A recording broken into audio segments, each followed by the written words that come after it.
Angkot di Kota Ambon akan dipangkas hingga tersisa 33 trayek. Pemerintah Kota Ambon akan melakukan perampingan trayek angkutan kota. Rencana tersebut dikemukakan Wali Kota Ambon Richard Louhanapesi, mengingat jumlah angkot yang beroperasi di kota berjuluk Manise ini mencapai 63 unit. Dia menilai banyaknya jumlah angkot tidak efektif dan akan dirampingkan hingga tersisa 33 trayek. Louhanapesi mencontohkan jalur Galunggung, Kebun Cengkeh, dan IAIN akan dijadikan satu jalur. Sementara untuk tarif penumpang yang naik akan membayar sesuai jarak dan tujuan.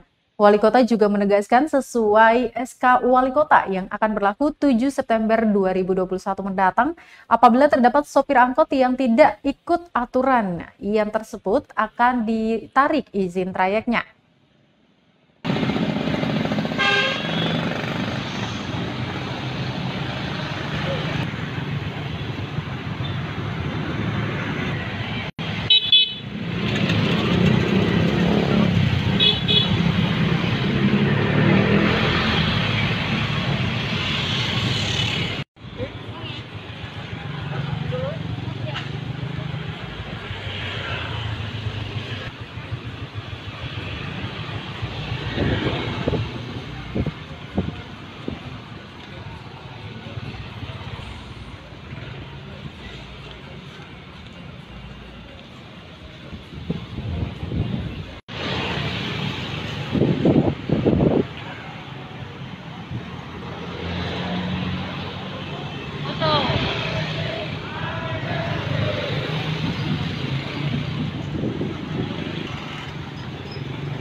Terima kasih sudah nonton.